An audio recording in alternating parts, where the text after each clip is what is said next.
우리는 욥기를 보고 있습니다. 욥이라는 사람의 이름은 히브리어로 아예브라는 단어에서 파생된 단어입니다. 욥이라는 단어는 그 뜻이 뭐냐면 미움을 받는 자라는 뜻입니다. 우리가 아는 욥은 사랑받아도 부족한 사람입니다. 그렇죠? 그런데 미움을 받는 자라는 뜻을 가지고 있는 그 이름을 가지고 있습니다. 이름의 뜻이 우리가 알고 있는 욥과는 참 거리가 먼 것 같아요. 이 선한 사람을 대체 누구가 누구에게 미움을 받는 자란 말입니까? 욥은 대체 누구에게 미움을 받았을까요? 우리가 알듯이 욥은 1장 1절에 그리고 오늘 본문 3절에서는 하나님께서 이렇게 말씀을 하십니다. 온전하고 정직하여서 나를 경외하며 악에서 떠난 자라라고 칭합니다. 이 선한 사람을 대체 누가 미워할 수 있겠습니까? 근데 한 사람 있지요. 사람이라고 보기에는 한 존재가 있습니다. 악에서 떠난 자라고 하니까 그 악이, 즉 사탄이 욥을 미워하고 있는 것입니다. 그래서 그의 이름의 뜻, 미움을 받는 자, 사탄에게 미움을 받는 자, 그게 바로 욥이라는 것입니다. 미움이라는 감정은 사랑과 굉장히 많이 맞닿아 있다고 합니다. 계속 생각나고 보고 싶은 것이 사랑이라면 계속 생각나고 보기 싫은 것이 미움입니다. 심리학에서 프로이트는 미움과 증오를 어떠한 불행이나 어떠한 불편한 감정을 없애려고 하는 자아의식에서 발현되는 것이라고 했습니다. 이 사탄은 이 불편한 감정을 유발하는 욥의 존재를 없애고 싶어 합니다. 사탄이 욥을 그만큼 미워하고 있는 거예요. 그런데 오늘 본문 6절에서 생명의 주관자이신 하나님께서는 그 생명에 손을 대지 말라고 하십니다. 그러니까 이 사탄 입장에서는 욥의 존재를 없앨 수는 없습니다. 그 존재를 없애는 데는 실패했으니 이제는 그 존재를 어떻게? 살아있는 그 존재를 내가 덜 미워하도록 바꾸고 싶어 합니다.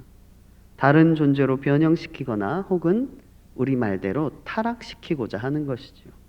그것이 오늘 사탄의 계획입니다. 오늘 본문에 등장하는 사탄은 참 뻔뻔한 얼굴을 가지고 있습니다. 1장에서 자신의 계획대로 했는데 마음을 지킨 욥을 보고 사탄은 하나님께서 물어보십니다. 네가 내 종 욥을 주의하여 보았느냐라고 물어보시는데 한마디도 대단한 사람입니다. 그 마음을 지키더군요. 인정하지 않습니다. 오히려 5절에 보니 주의 손을 펴서라고 말합니다.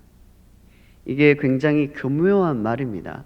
5절과 6절을 읽어보시면 사실 둘이 대화는 하고 있는데 약간 어긋나 있는 느낌이 듭니다. 왜냐하면 5절에는 사탄이 하나님 주의 손을 펴십시오라고 하는데 6절에는 내가 손을 펴겠다 이런 말이 나오는 게 아니라 사탄 너의 손에 맡기겠다라는 단어가 나오거든요. 그래서 대화가 약간 어긋나 있는 느낌이 듭니다. 왜냐하면 사탄이 다른 이름이 속이는 자잖아요. 굉장히 간악한 자입니다. 그 혀 때문에 타락한 자가 바로 사탄입니다. 그리고 그 혀가 참 대단합니다. 많은 사람들이 그 혀에 넘어가서 타락하기도 하고 스스로 잘못된 일을 행하기도 하고 또 사탄에게 속아서 잘못된 일을 행하기도 합니다. 그 5절 자체를 그 문장만 수사법적으로 살펴보면 주의 손을 펴서 욥의 뼈와 살을 치소서라는 것은 하나님께서 실제로 그렇게 하실 리가 없잖아요. 그러니까 이루어지지 않을 일에 대한 가정법입니다. 그렇게 하시지 않을 거라는 걸 알고 있어요. 하지만 하나님의 권능을 인정하고 있는 것처럼 보이잖아요. 이제 주님의 손을 펴서 나는 못하니 하나님께서 하십시오 라고 말하면서 여기에 역설법이 들어가 있습니다. 실제로 이 사탄이 말하고 있는 것은 뭐냐면 만물의 주관자이시고 만왕의 왕이신 하나님께서 계시는 한 욥을 두고 한 1장에서의 그 내기, 그 승부는 불공평한 것이라고 말하고 있는 것입니다. 그렇잖아요? 사탄이 이렇게 말을 하고 있는 거예요. 저는 피조물입니다. 그리고 하나님께서 계시는 한 그 피조물인 욥을 두고 승부하는 건 피조물인 나 사탄과 피조물인 욥 사이에 일어나야 되는 일입니다. 하나님께서는 손 떼십시오라고 말을 하고 있는 거예요. 이 문장이 이해가 가시죠? 이 되게 완전 고단수인 겁니다. 왜냐하면 하나님의 주권을 인정하는 것 같이 말하면서도 하나님이 손을 떼세요라고 말을 하고 있는 거거든요. 그래서 사탄은 주의 손을 펴서 이제 하나님께서 공정하게 욥에게 손을 떼시고 피조물인 사탄 자신과 피조물인 욥 사이에서 일이 어떻게 진행돼 가는지 하나님 그대로 한번 살펴보십시오. 1장에서는 하나님께서 계셨기 때문에 그 일이 공평하게 이루어지지 않은 것입니다라고 항변하고 있는 것입니다. 하나님께서는 이 속이는 자에게 속지 않으십니다. 그리고 이 모든 것을 꿰뚫어 보시고 6절에 대답을 이렇게 하시죠. 내가 손을 떼보겠다. 즉, 네 손에 맡기노라라고 말을 하십니다. 그래서 5절과 6절 사이에 이 치열한 설전이 오가고 있기 때문에 5절에서 주의 손을 펴시지요. 6절에 내 손에 맡기겠다. 이 문장이 약간 어긋나 있는 것 같이 보이는 것입니다. 그런데 사탄이 굉장히 그 고단수로 말을 했고 하나님께서는 당연히 사탄도 피조물이잖아요. 창조주이신 하나님께서는 그것을 모를 리 만무하십니다. 그래서 그 모든 것을 꿰뚫어 보시고 네 손에 맡기노라라고 말을 하시는 것이죠. 그래서 5절과 6절을 보면 대화의 핀치가 약간 안 맞는 것 같은데 바로 이런 연유에서입니다. 그런데 6절에 보니 하나님께서는 사망이라는 그 사자의 목줄은 꽉 묶어 놓으십니다. 사탄은 가장 귀한 생명을 노렸습니다. 그런데 그 생명은 하나님께서 양보하시지 않습니다. 일이 이렇게 진행되고 있는데 사탄은 이 모든 일에 순복하지 않습니다.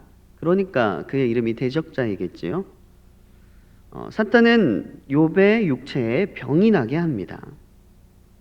사탄은 육신의 날카로운 고통과 병이 사람의 마음을 어지럽게 하고 생각을 초조하게 만든다는 사실을 잘 알고 있습니다. 그리고 우리들도 경험으로 잘 알고 있습니다. 이 감각이라는 것에는 논쟁이 필요 없습니다. 여러분, 불에 손을 대이면 어떻습니까? 뜨겁고 아픕니다. 여기에는 논쟁이 필요 없습니다. 감각이라는 것은 굉장히 직관적인 거예요. 아프다는 것은 그냥 아픔입니다. 거기에는 어떠한 다른 것도 수식될 수가 없습니다. 사도 바울 자신도 육체의 가시를 참기 위해서 많은 수고를 했고 우리가 그리스도로부터 오는 특별한 은총이 없이는 육체의 고통 아래에서 온전한 정신을 가지고 참을 수 있는 사람은 없습니다. 제가 저번 주에도 말씀드렸는데 영육호는 세발 자전거예요. 그래서 육체가 아프게 되면 바퀴 하나가 고장나게 되면 여러분 어떻습니까? 바퀴 하나가 고장나도 바퀴 두 개가 살아있기 때문에 움직일 수는 있습니다. 그런데 계속해서 움직이면 어떻게 되죠? 다른 바퀴에 과부하가 걸립니다. 그리고 다른 바퀴들도 서서히 망가지기 시작합니다. 그게 사람이라는 존재예요. 그래서 우리는 우리의 몸까지도 정말 건강하게 관리하려고 해야 합니다. 제가 이번 주에는 저도 이렇게 수련회가 있어가지고 부목사 계속 교육과정을 다녀오는 그런 일정이 있어가지고 이번 주에는 제가 운동을 많이 못 갔어요. 여러분 저 운동 계속 다니고 있거든요.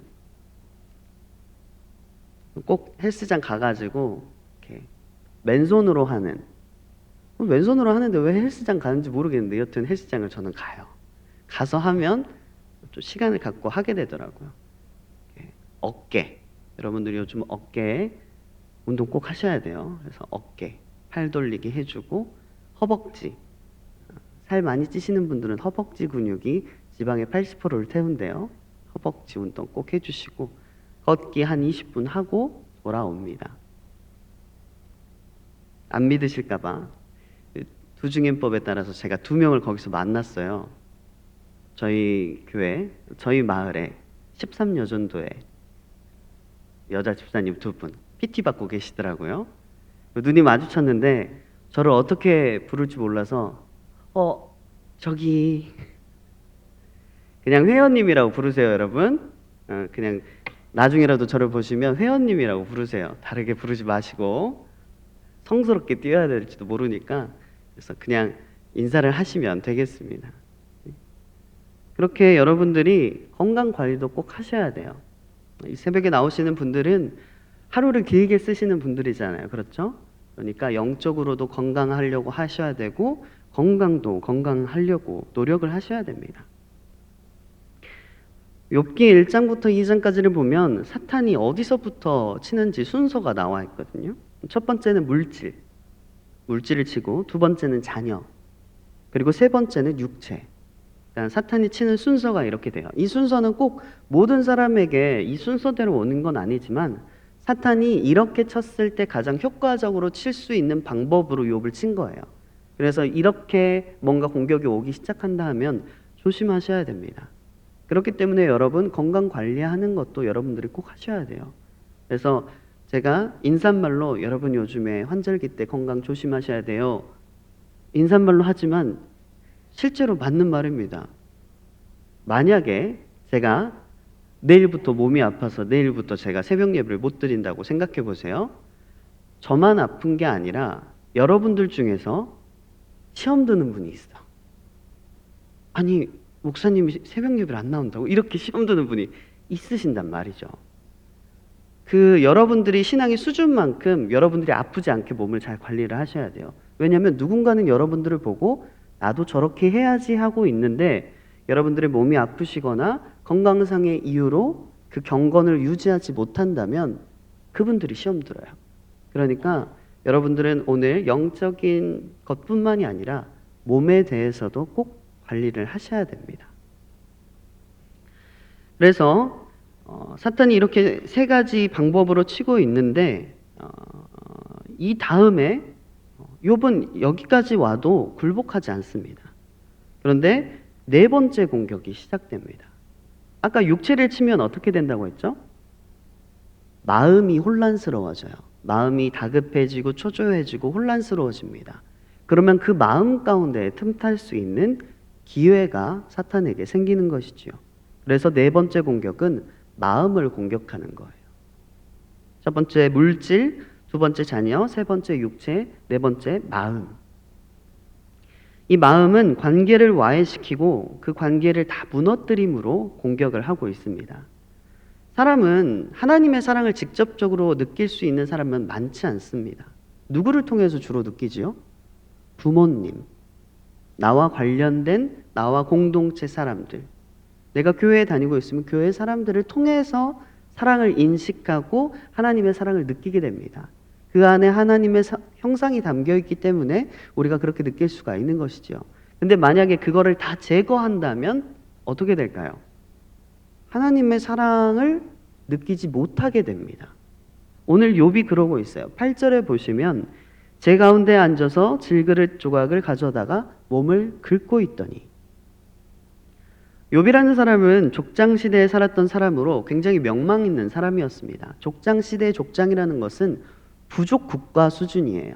많은 사람들이 그 사람에게 은혜를 입고 그 사람이 많은 사람에게 영향력을 미치며 특히나 욥같이 선한 심성을 가지고 있던 사람은 많은 사람에게 선을 끼쳤을 것입니다. 그런데 그 선을, 그 은혜를 입은 자들이 욥 주변에 아무도 남아있지 않습니다. 그 거지 나사로도 누가 있나요? 거지 나사로도 개들이 있어요. 개들이 와서 헌대를 핥아주잖아요. 그러니까 사람이 몸이 아프고 다치게 되면 무조건 옆에 누군가가 있어줘야 됩니다. 왜냐하면 몸이 아프게 되면 마음이 병들게 되는 게 그 수순이거든요. 그래서 주변에 아프신 분이 있다면 옆에 붙어주셔야 돼요. 기도해 주셔야 되고 전화해 주셔야 되고 신방해 주셔야 되고 방문해서 인사해 주셔야 되고. 왜냐하면 몸이 아프게 되면 마음이 아프게 되는 게 수순이거든요. 그런데 오늘 욥은 그의 악창이 너무 심해서 그 뒤에 12절에 보면 눈을 들어서 욥인지 알지 못했다고 해요. 그러니까 악창이 너무 많이 심하게 나서 욥이라는 사람의 형체를 친구들이 알아보지 못할 정도로 심하게 되었는데도 지금 욥 주변에 아무도 없는 거죠. 그 관계들이 다 깨져버린 상황입니다. 그런데도 불구하고 욥은 하나님을 저주하거나 욕하지 않습니다. 그 마음을 공격하고 있는데도 욥은 그 마음 또한 건강했던 사람입니다. 그래서 하나님을 욕하지 않습니다. 그러자 사탄이 꺼내든 카드가 뭔가요? 사탄이 그의 조력자, 아내를 꺼냅니다. 이게 항상 여러분들한테 통용되는 것은 아니지만 사탄의 조력자는 나에게 가장 가까운 사람으로 올 때가 많습니다. 9절에 보면 그의 아내가 그에게 이르되 당신이 그래도 자기의 온전함을 굳게 지키느냐 하나님을 욕하고 죽으라. 이게 직접적으로 사탄이 말하고 있는 것과 동일하죠. 왜냐하면 5절에 보면 5절에 틀림없이 주를 향하여 욕하지 않겠나이까 라고 합니다. 그러니까 하나님과 내기한 게 욥이 하나님을 욕하면 사탄이 이기게 되는 거예요. 그 단서를 건 겁니다. 그런데 9절에 보면 하나님을 욕하고 죽으라라고 말을 하고 있습니다. 아내가 하는 이 말이 사탄이 계획했던 욥이 행동했으면 하는 바로 그 행동을 말하고 있는 것이죠. 이걸 직접적으로 지시하고 있는 것입니다. 그런데 욥의 신앙이 단순하게 지금 화가 왔다고 해서 하나님을 저주하고 이런 신앙이 아니었어요. 단순하게 기복신앙 정도에 머물러 있는 신앙이 아니라 그의 신앙은 굉장히 견고하고 완성도 높은 신앙이었습니다. 10절에 보니까 하나님께 복을 받았은즉 화도 받지 아니하겠느냐라고 말을 합니다. 그리고 이 모든 일에 입술로 범죄하지 않습니다. 단순하게 나에게 복과 재물을 가져다 주는 어떤 신으로, 어떤 존재로 하나님을 인식하지 않고 있다는 것이죠. 이해가 되지 않아도 나의 주, 나의 하나님이시고 내게 고통이 온다 할지라도 나의 주, 나의 하나님은 바뀌시지 않습니다라는 고백을 하고 있는 것입니다. 이 욥과 같은 신앙의 고수들이 되시기를 축복합니다. 오늘 욥을 찾아온 이 사탄으로 기인한 고통은 크든지 작든지 모두에게 찾아옵니다. 여러분들에게 있을 것이고 저에게도 있습니다. 그리고 그 고통은 다른 사람이 보기에는 작아 보여도 나는 숨이 넘어갈 것 같은 고통입니다. 여러분들 혹시 주변에 요즘은 굉장히 흔하게 볼 수 있어요. 공황장애를 가지신 분이나 이런 분들 있으실 거예요. 보시면 피가 안 나요. 이게 되게 커요. 왜냐하면 여러분 피가 나면 직관적으로 이 사람이 아프다라고 느끼는데 공황장애나 우울증이나 이런 병은 사실 죽을 병이거든요. 죽을 병인데 아파 보이지 않아요. 피가 안 나거든요. 그러니까 다른 사람들은 이 사람이 아픈지 그리고 이 사람을 보호해줘야 되는지 이해를 못하지만 본인 입장에서는 지금 숨이 넘어갈 것 같은 고통이 있거든요. 그 괴리감 때문에 참 힘들어합니다. 크든지 작든지 모두에게 고통이 있고 타인이 봤을 때 작게 보이더라도 그 고통은 자기에게는 정말 죽을 것 같은 고통입니다. 그런 고통이 왔을 때 여러분 어떻게 해야 됩니까? 그 고통을 잘 이겨내신 분을 바라봐야 합니다. 그리고 이 모든 것을 이기신 분은 예수 그리스도십니다. 오늘 우리가 욥의 이야기를 보고 있지만 예수님의 형상이 계속 보이고 있지요. 예수님께서도 40일간 금식 기도를 한 후에 마귀가 찾아와서 그 간교한 혀로 유혹합니다. 가장 가까이에서 선대하시고 가르쳤던 제자가 사탄의 조력자가 되어서 그 마음을 무너뜨립니다. 유다가 예수 그리스도를 팔아넘기지요. 그리고 십자가를 지고 몸의 모든 고통을 담으셨습니다. 욥은 하나님께서 생명은 보호해 주시지만 예수님께서는 그 생명까지도 우리를 위해 다 쏟으셨습니다. 이 모든 것들을 예수님께서 다 받으신 것이죠. 그런데 거기서 끝나지 않습니다. 예수님께서는 세상을 이기시고 그 사탄의 계획을 역전시키시고 죽음을 이기시고 부활하셨습니다. 오늘 이 말씀 가지고 세상을 이기시는 여러분 되시기를 축복합니다. 고통이라는 게 나에게는 정말 숨이 넘어갈 것 같고 죽음이라는 것이 나에게 두려움과 공포로 찾아올 수 있습니다. 그런데 누가 계시다고요? 부활하신 예수 그리스도께서 계시다고요. 그가 계시기 때문에 우리는 이 모든 것을 초월할 수 있습니다. 인간이라는 존재는 굉장히 연약합니다. 하지만 하나님의 초월하심을 봄으로 우리는 그 초월을 우리 가운데 내재시킬 수 있습니다. 내가 예수 그리스도를 믿는데 이것은 나에게 아무런 문제가 되지 않는다라고 초월할 수 있는 것이죠. 오늘 이 말씀 가지고 세상을 이기는 여러분 되시기를 축복합니다.